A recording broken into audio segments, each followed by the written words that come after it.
Welcome to Questions and Actor Laurent Pitre, and we are here with our incredible, amazing, wonderful, spectacular.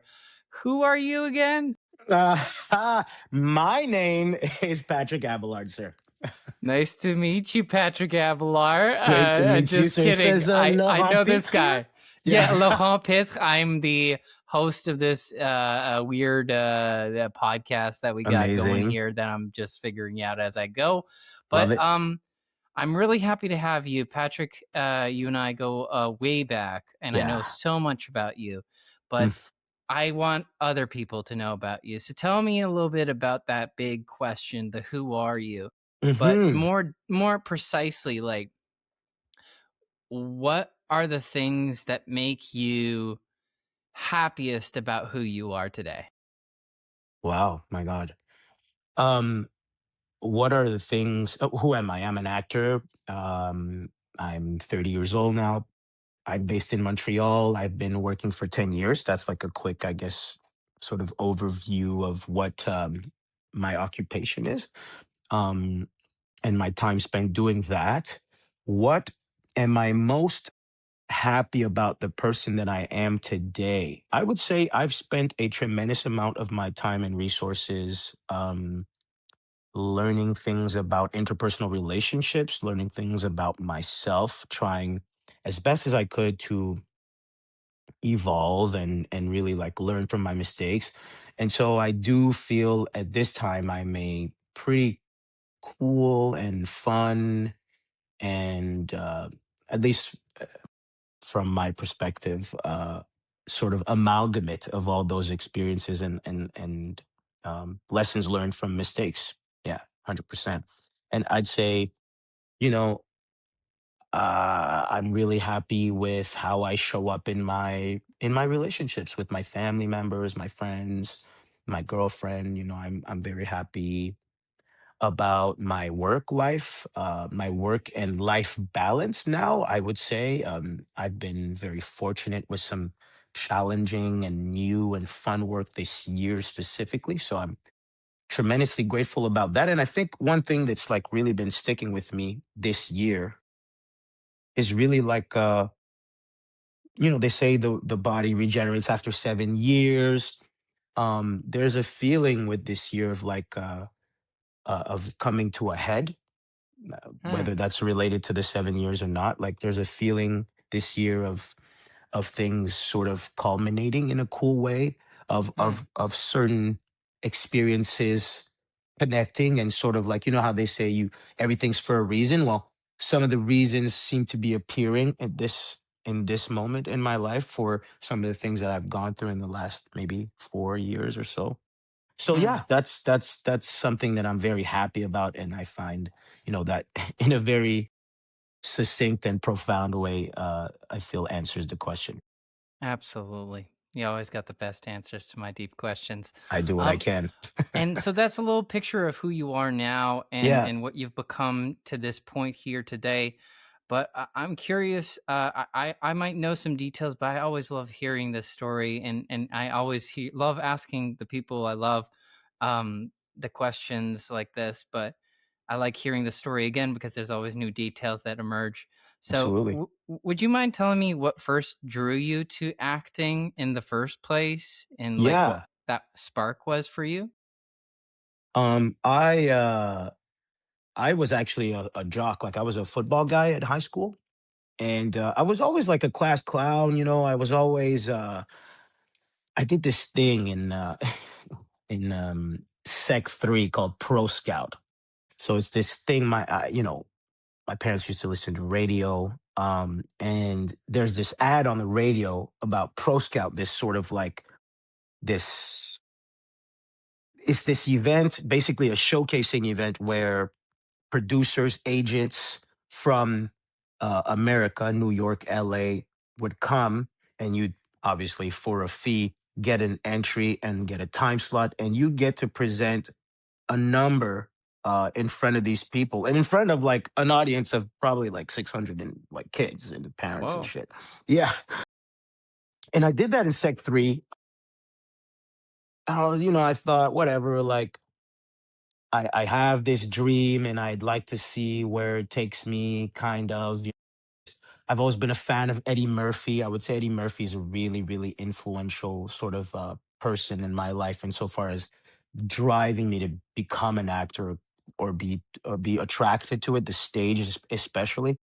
For me, it really started with comedy. Like, I was always really funny in class. I was always really Comedy was a really therapeutic way for me to survive some of my experiences as a child. It was a Hmm. very useful tool for me, again, socially, interpersonally, to make friends, to be influential, to sort of, like, to be comfortable in my environment, to build my social status, if I could put it that way. Not that I had any of those terms in mind when I was like fucking 12, but you know what I mean? But Yeah. I Yeah. understand it now as like, yeah, humor and comedy was a really great way for me to, like, just, it was a really great tool for me. So that's really what drives me to the sort of like the showmanship of it all, the sort of like Mm. performance aspect of it. And yeah, I was a jock. I was in football. The way the football practices were structured, you do 1 hour of eating, 1 hour of homework, and then, 2, 3, 4 hours of football. So, yeah. So then after we had this huge amphitheater in my school. It was all carpet on the floors, like 1,500 seats in this amphitheater, carpet on the floors. And I am a sucker for carpets, and I love that place. The stage was cool. And sometimes I go there on my own when I knew no one was gonna be there, and I would just like I would Eddie Murphy that shit. I just do like stand up on my own and shit. Wow. Yeah. And so I had friends in the theater. This is now, we've passed Sec 3 now. We're probably in Sec 4 at this point, and I Grade go, 9 to grade 10 for thank you so much. international Yes. listeners who have no Thank idea what you. he's talking about. Yes, thank you so But much. yes, I didn't want to do the math, so I appreciate you for that. actually, yeah, that's grade 9 to I grade think 10, you're yeah. right. I think you're right. Yeah. Yeah. Yeah. Exactly. So then, um, I between sort of like the lunch period and the homework period, I go to the amphitheater to see some of my friends. And the teacher that's responsible for the after school theater program, who is also the teacher that's just responsible for all theater in the entire school, pretty much, is like, hey, we have a role, that you could play if you're interested.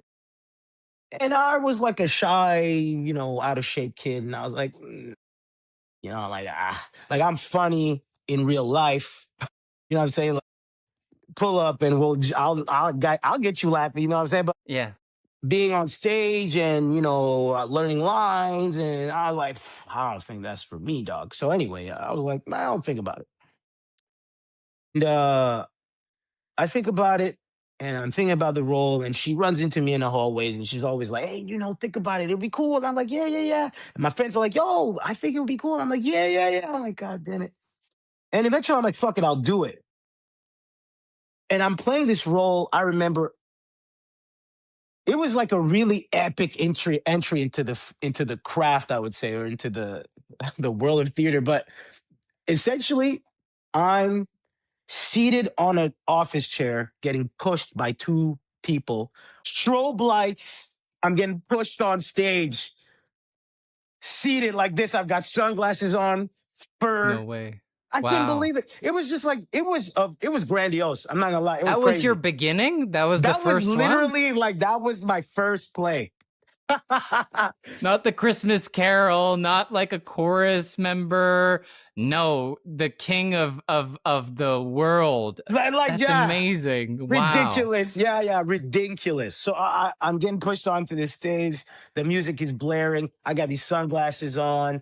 And I was just like rah kind of character, kind of Yeah. bossy and just like too cool for school. And I was like, yeah, I feel like, yeah. And that was really the first time um I did like a performance, and I was happy with it, and my friends came to talk to me about it after, and everybody in the school was talking about it, and my street cred went up. And I was like, I was Mhm. already, honestly, I ain't gonna lie, I was cool. Like, I was a popular ass motherfucker. I ain't gonna lie. But that was just like that really took me to superstardom, you know what I'm New saying? So level. Yeah, yeah, it yeah. was cool. It was a vibe. And so Yeah, I did that play. That was really the first moment of like, you know what, that I Yeah, feel like you probably, we've yeah. talked about this, the moment of like, oh my God, wow, like the when you sort of like absorb people's energy. There's this thing that happens on stage during live shows where there's an exchange of energy that's extremely, extremely palpable. I would say tangible as hell.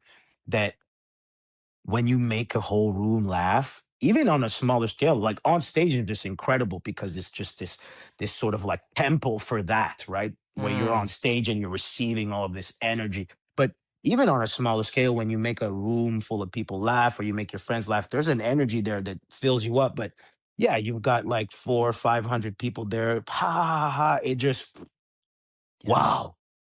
Yeah, and that was the first time I got a taste, and I think Wow. I became addicted from that moment, if I can put it that way. Whoa. Yeah, Yeah. Yeah. yeah, Yeah. yeah, and so, fast forward, the next year, a friend and I do an improv, and we end up doing secondaire en spectacle, and we end up winning the regionals with an improv, and we were like, "Holy shit." I was like, "Damn, I can improv." And then, and then like one of my friends that wasn't even in my school, this then at the end of Sec 5, what gets me to Dawson College in professional theater, have a conversation with my friend Sarah Camacho, whose father and mother are like known actors in the Yeah. city. They're like The king and queen in of voice acting. Yeah. yeah, yeah, Yeah. they're English acting royalty in the Yeah. They are city, great. for sure. And she tells me, "Yeah, I'm going to professional theater." I'm like, "What's Mm, professional theater?" She's like, "Oh, it's at Dawson. Go check it out." Okay, I go check it out. I'm like, "Oh, cool. I like the classes. These are all things that really interest me. This could be actually fun. Like this would frankly be one of the only times in my life, in my scholar career, where I'm having fun at school. Looking at these classes, I'm thinking, I'm gonna have a good ass time. I don't, because like I really liked phys ed. You know what I'm saying? Like, and then yeah. after that, phys ed theater class. I'm not good at fucking arts and crafts at all. I can't save my mama's life for nothing. Don't ask me to build a tree, origami. I can't. I won't. I just won't do it. But so I'm seeing these classes. I'm like, wow, let me get in there.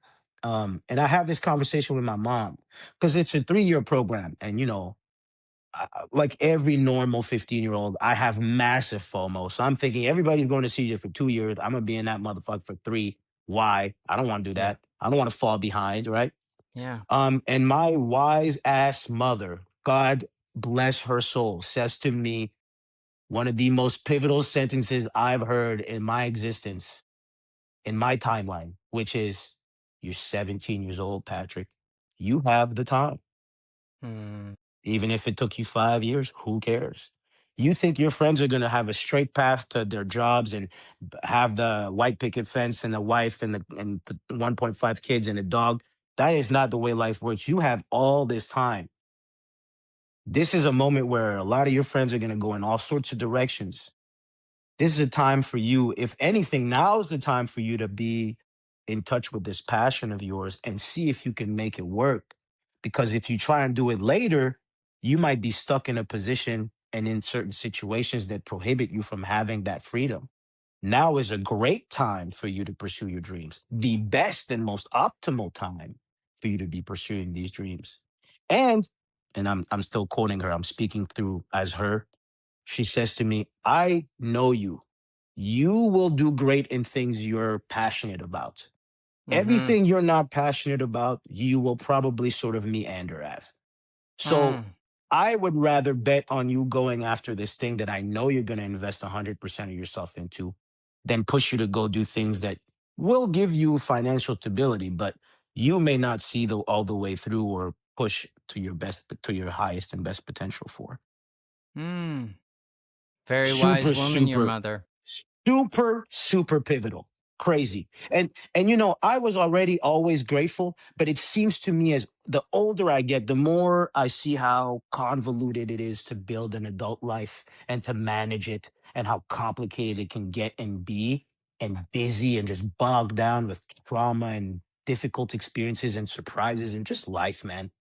Mm-hmm. The more I'm like, wow, for and knowing who my mother is and the parents that she had and the experiences that she had in her life, for her to be this light in my life, because I really feel like she allowed my soul to have full free expression. And I think that that sits with me at the deepest level and is something I feel I want to transmit to the world and my children and their children. I hope this light, this spiritual light that she has set forth, this risk that she took, because my parents invested in my education massively. I was in private school since pre-kindergarten. So for her to say, go be an artist as a young black male in Montreal, where there are no other black artists like me, Yeah. is a huge gamble. Yeah. Not very common of people I'm of Haitian descent. Not a very common way to look at life for people from that background. Incredible blessing, um, massively pivotal and spiritually opening experience, and Mm. that's like part of the fabric of this guy right here and what gets me here today, for sure. Beautiful. Yeah, it sounds like that spark, something, it started in high school.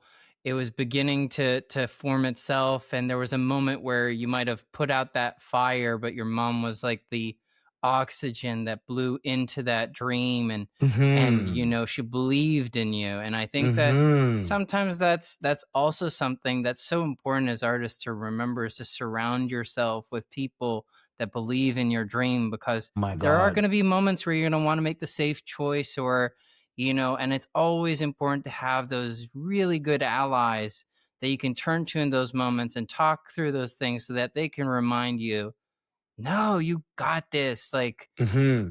go for it, like, there's Hmm. nothing to regret about taking a brave decision, go Hmm. Hmm. ahead and take a chance on yourself. And Hmm. I myself am so grateful to your mother for that advice, because that's how we met. If you hadn't gone to Exactly. Dawson, we would not have met. If you hadn't gone into the Absolutely. acting industry, we may not have met.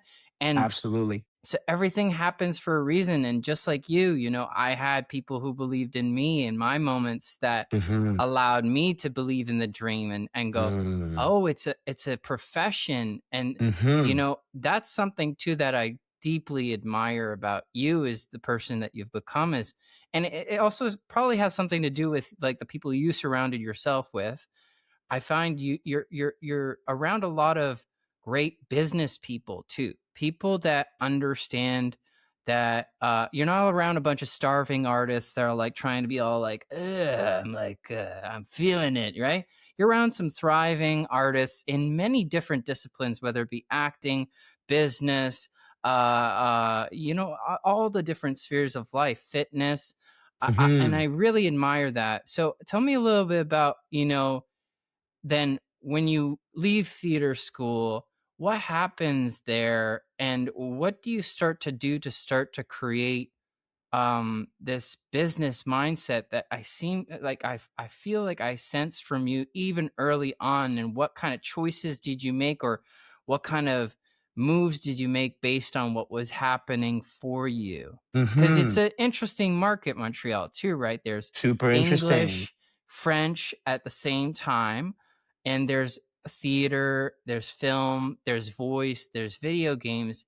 And I find you've done an incredible job about building almost like again, like a very well structured company, almost like a branch in almost each and every one of them that does well. So tell me about what it was like to enter into the world, and how much those moves early on were Hmm. influential to creating the career you have now.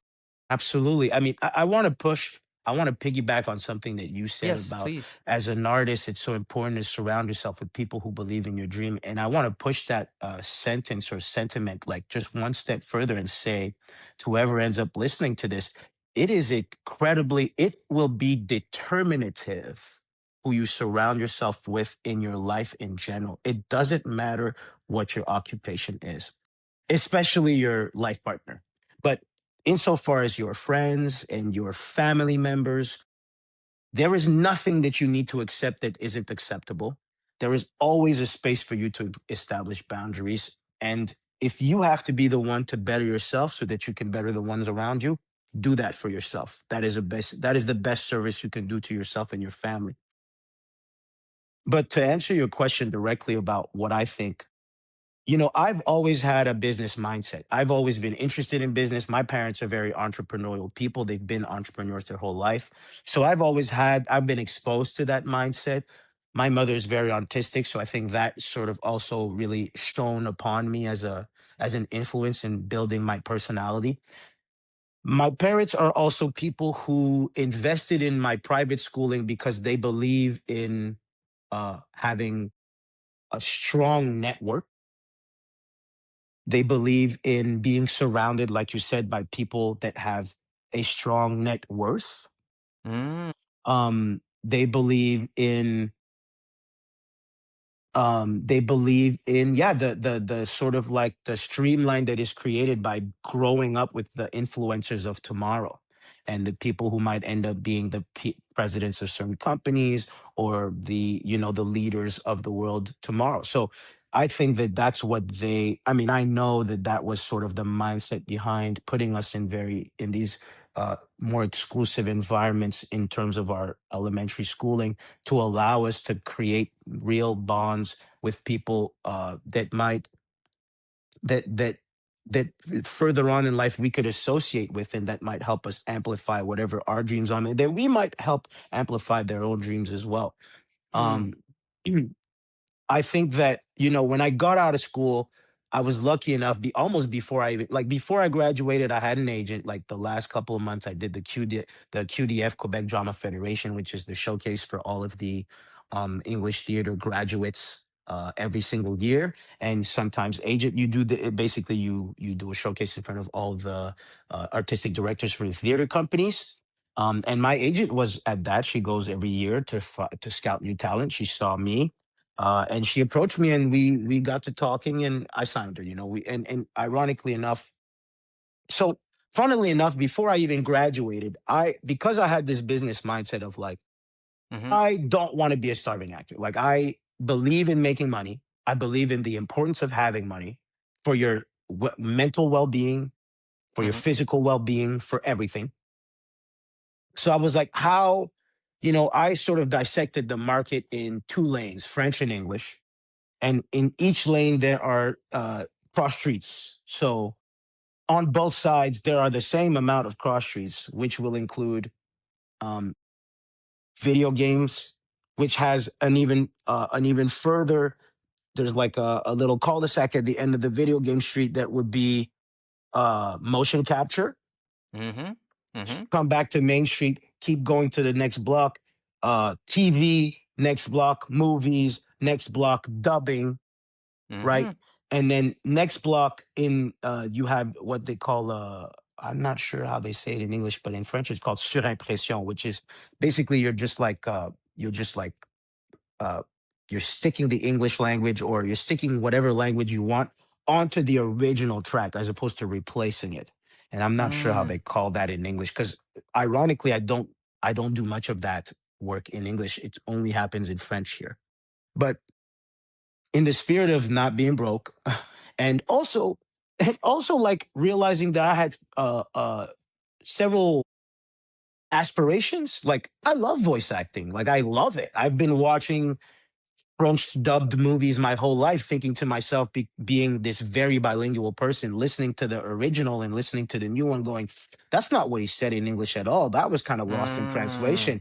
mm, Oh, that mhm. was funny in English. This is no longer funny. Thinking to myself, how would I have said that sentence knowing what he Wow. actually said? Since a child, really thinking like, oh no, that wasn't really it. And then Oh, and building sort of like a critical sense of that work before wow. even knowing that I would do That it, you wanted to do that. that That's I wanted amazing. to do it, Wow. and then ending up in a place where I was like, here's my chance to do this service, really, because there is something incredible about translation work, which I've been very privileged to dive deeper into recently as well. That is, for me, the idea that you transmit this energy, this monument. Sometimes you have to go and adapt culturally so that you can find culturally relevant and equivalent things that will be accessible to the reader. It is fascinating and amazing work. And it's an act of service, in my opinion, because you're really just allowing people who don't speak this language to now have access to the poetry, to the Mm, emotion, to the ideologies. These are really these are the things that we transmit amongst human beings that, that like sort of last the test of time, that really end up evolving our species. So I think that is profoundly significant to give access people to the way people see the world here in Quebec. So yeah, in the spirit of having work, I've always thought, like, when I was in second year, I almost quit. I had a depression. I was feeling bad. This is second year theater school. I thought, and being depressed, I kind of became less good at acting. I was less in touch with mm, myself. I was less able to use my instrument, which are my right. emotions and myself. And so I thought about quitting because I thought, damn it, I've done lost it. You know what I mean? First year was the Uh, greatest year of my life. I discovered myself in ways I never thought were possible. There are certain classes I had that I feel should be part of the curriculum for every single child between the ages of like 12 and 16 and 17 even. Improv class, movement class, maybe not voice classes because not everybody gives a damn about singing, but it's a but the wonderful thing to do. breath, right? But The the breath, breath. I think that people should at least take voice classes just to learn how to breathe.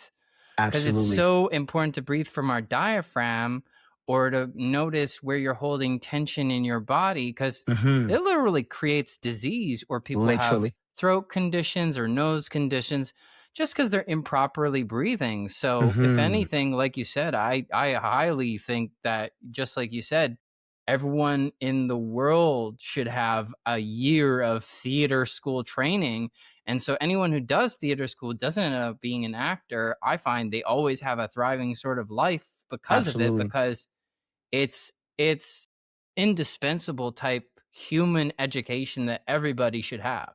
Absolutely. I mean, the path for me towards what I consider to be good acting or true acting was an inward, path, which was discover myself, deepen my relationship with myself, discover the world, try new things. There are certain experiences that cannot be emulated as well as by someone who's actually had an experience that either resembles it or is exactly like it. And so part of my job, or at least how I saw it when I was in school, was to be an explorer. I tried all sorts of things, method acting. I drank. I was playing a drunk. I drank a bunch. I really, Yep. And I pushed the envelope. Yeah, yeah, you just know. to try. Yeah, why Yeah, not? You're like you see it on TV or you hear about it and or you read about Stanislavski's book and you're like, exactly. let me try it out. And some things work, some things don't. But the drunken thing is like, yeah, maybe not. Maybe not. Yeah, I mean, for me, I knew I had a safety net in being in school, so I thought, just like my mother had taught me, this is the best time for me to push the envelope. There will not be another better time than right now for me to go all out and fail miserably if I have to. It became very clear to me at about 16 years old that failure was kind of the only path to what it is that I wanted to feel. I couldn't have articulated it that way when I was that age, but I can say it now that what I was always seeking for was this feeling of pride, this feeling of wholeness, this feeling of accomplishment. And so it became clear to me that for me to have that feeling and maintain it so that I could continue to manifest everything I wanted, I was going to have to fail and go into the darkness and the unknown and see what happens and try my best. So I used school very, very intentionally in that way. By the time I got to third year and hadn't quit after feeling like I had lost all my skills, once I got out of my depression and came back in touch with myself and in an even more profound way, which was I was very grateful for. And that's the ebb and flow of life, really. Once I got there, third year for me was okay, the parachute is lifting, right? At the end of these 365 days, if I do not have a marketable product is the way I would have worded it, even in that age. A marketable product, I will fail and I will starve. Whoa. Pressure. Yeah. Yeah. I mean, Wow. I come from, my lineage is black. You know, Haiti's the first free nation. Look at the state of Haiti now. We have Mm. incredible there is a big chip on that shoulder. There is a lot of my parents intentionally or not, and I have no problem with it. I'm not blaming nobody. I don't care because I think that for what I want in life, which is to be prime time, you need to be able to withstand the pressure. You can't really be making excuses for yourself in that way. There are certain things, there is a grace to be offered to oneself. But, so, if you really want to go after something, there's a certain amount of rigor that comes with that. And that just comes with, and you can interpret that as pressure or you can interpret that as discipline. Mhm. I understand that, like, I understand my parents disciplined me. They did not pressure me. They instilled discipline in me and instilled also the weight of the investment that was put into my upbringing and education, the progress that was made through their being parents and what, the way their parents treated them and the way they treat us. They made sure that we understood that this was very important, what was achieved here. So third year for me becomes this thing where, okay, I got to make sure that I'm going to work. So Mhm. I set about, I would watch enormous amounts of television and I set about looking at all the working actors and I kind of just like look dead into the soul of this TV and try to figure out like what is it that they got that I don't, Wow. pretty much. And Wow. everything that I could pick up on that I knew I couldn't do that if I was asked to do it, I worked on. Whoa. Period. Simple. They're working, right? They have what I want. So what do I got to do? This motherfucker looks good. All right, let me look good. This motherfucker is eloquent. All right, let me work on my eloquence. I love this man's voice. Where's my voice at? Let me do them vocal exercises from school. Oh, this guy is mesmerizing. Why? What's so mesmerizing about him? Why? I kind of just reverse engineered the Wow. shit out of like what I saw was marketable acting, and having my own sense of what's critical and being an artist at heart and also having a sense of like what I think again being of service and like I always felt like what I wanted to do through being an artist was like offer some of the depth that I was missing from the things that I was consuming as a consumer of Mm. art. And Mhm. so that really, really embodies a lot of what I push forward as an artist. Is like I'm always trying to let's do it fucking differently. Let's do it the way it feels right. Let's not let anybody tell us that this is the way we've been doing it for 50 years, so it's got to be that way. Fuck that. Mhm. I want to do what makes sense and what feels good. And I want to push the boundaries of my experience because what's the point of just having the same experience over and over and over again? None of Mhm. us are the same. We're all human beings. None of us are going to have the same experience. Twins don't have the same experience. Why the fuck do we go about life thinking things just got to stay the same? I don't believe in it. So yeah, yeah.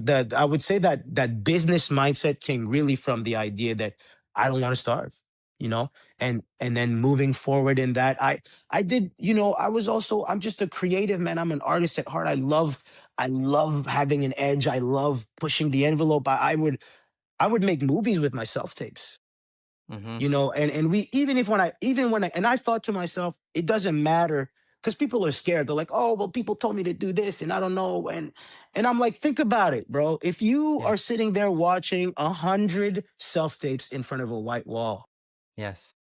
yeah, okay, maybe somebody's acting stands out to you, and that's what makes you go, damn.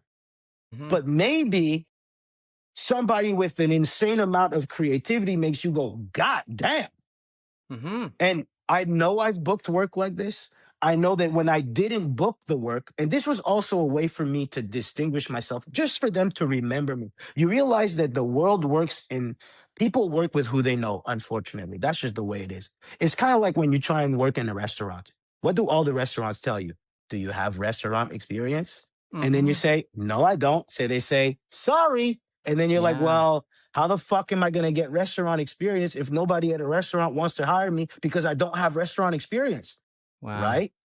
And that's Open kind of your the own way. restaurant, basically. Make your Open your own own self fucking. tape a movie. I need open your own restaurant, or you know what?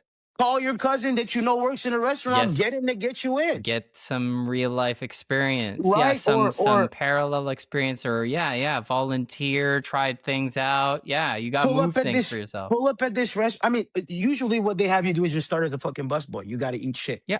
Start That's from how the that works. bottom, yeah. But in art, what's amazing is that it's like selling a product. What Mhm. do marketers do? They distinguish themselves with a signature. My signature was self tapes, was movie like self tapes. I'm in that Final Cut Pro. I'm editing the fuck out of this thing. There is music Wow. that we are shooting on location. I am using my roommate. I'm using my girlfriend. I am Yeah. compensating them with sex on one part and a bit of food on the other. And I'm swinging what I got. You Yeah, understand? yeah, I'm yeah. putting everything I've got into it. And I really like, I knew that was a move for me. That I know that move was significant because my agent would come back to me and say, "Hey, we didn't get this, but that casting director called me, didn't email me, Wow. called me to ask me who the fuck is this? This is the best self tape I've ever seen in my life." Wow, that's so cool. Yeah, yeah. Wow. You And know what that's I'm a good saying? business move too, because you won't be right for every part, but you want to leave your signature, like you said, and you've made yourself fans. And also, if there's someone who doesn't really dig it or hates it, maybe that's not the kind of person you want to collaborate either, In because the first that's your place, signature, right? Like that's what precisely. you want to share with the world. That's what your flavor that you're putting out, or this product or this service to humanity. And if they might not want that, then maybe they're not the best partner for you, right? Like that, to think of it less as a, they're the gatekeepers of my success, but rather like, let me put out as many feelers as possible to find the perfect partners Hmm. along the way for my creative journey. Yeah. Exactly. And it mustn't be forgotten that no matter what people tell you, because I've had this conversation with somebody that's just come out in the industry and it was like, yeah, back in school they would tell us don't do this, don't do that. And I was like, listen, no matter what nobody tells you, you mustn't forget that some laws of the universe cannot be overthrown. Authenticity is the highest frequency. You are advantaged by being your most authentic self. You will filter out the people that do not align with who you are.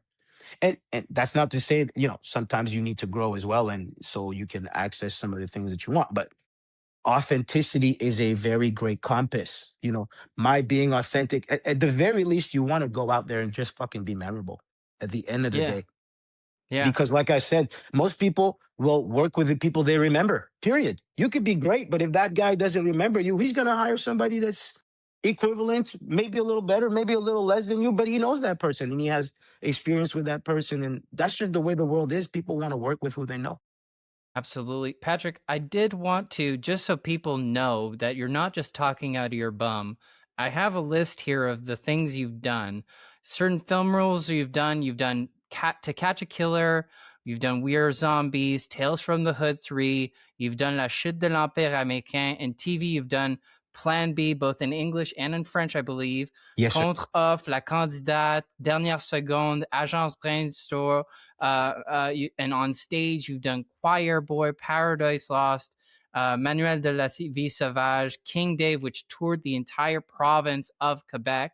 Solo Uh, show. Voice work, you've done Avatar, the video game Frontiers of Pandora. You did the voice for Mufasa in the Mufasa movie.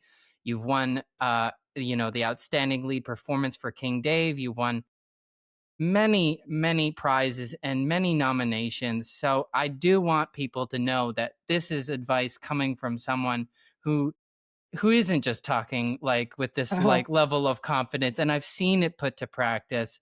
So tell me too, like with the last few minutes we got here, Yes, sir. I did want to, you know, understand this is where you are now. This is what you've done in the past. Tell us a little bit about maybe your dreams for the future now. Like Hmm. what things excite you about the world today, and what do you think that you're putting out there? I also know you've put out a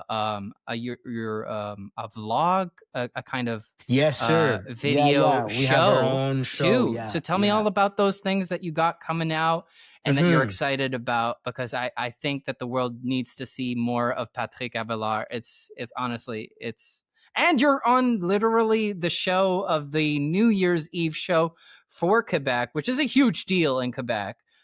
So please tell us about all the things that are coming out for you and the things that make you excited about what's to come.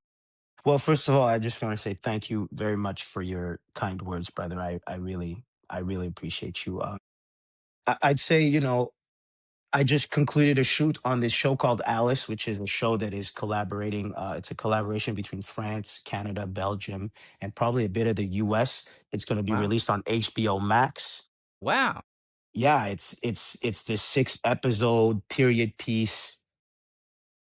Yeah, where I get to play James Russell, which is the who is the best, allegedly the best cakewalk dancer of all time. Anyway, we just concluded that shoot, which was absolutely epic. I got to work with some incredible actors, had an amazing time. Where I have my last day on the Bye Bye, which you just mentioned on Monday. That experience has been incredible. I'd say that the theme this year a lot. I've done a lot of roles where I had very very complete transformation, lots of wigs and things and prosthetics in my face Oh, and cool. hair and like just metamorphosis, which has just been something that I wanted to experience for a while now. So I'm very grateful for that, and I'm hoping for the future that more of that comes my way. I'd like to be able to expand my palette of what it is that I put out in the world in terms of what my work is. So I'm hoping for more of that moving forward.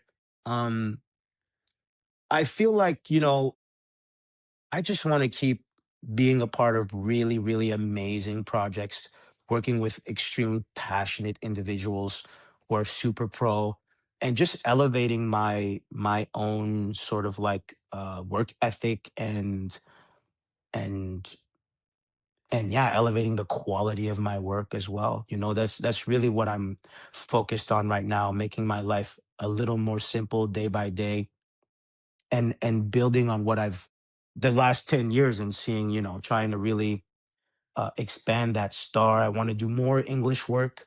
That's been just wonderful to get to go back to that, to what actually the language that I sort of learned my craft in. I work Yeah. a lot in French, mostly I would say because of Montreal, but yeah, I definitely am hoping for some more Anglophone work.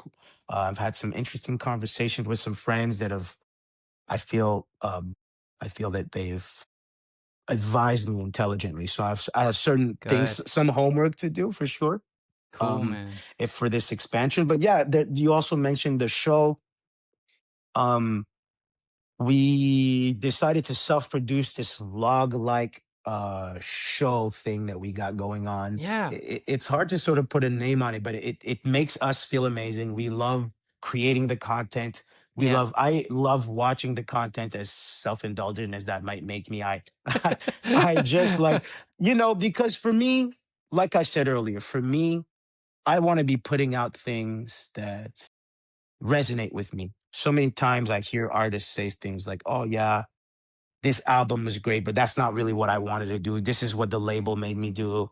Oh, this movie was Mhm. great, but I had to follow the producer and we had to cut all this stuff from the movie because it just blah blah blah."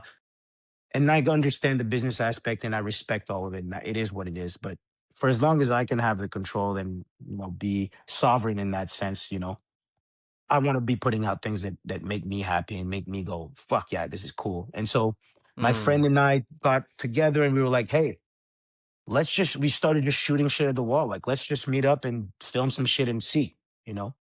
And we did that.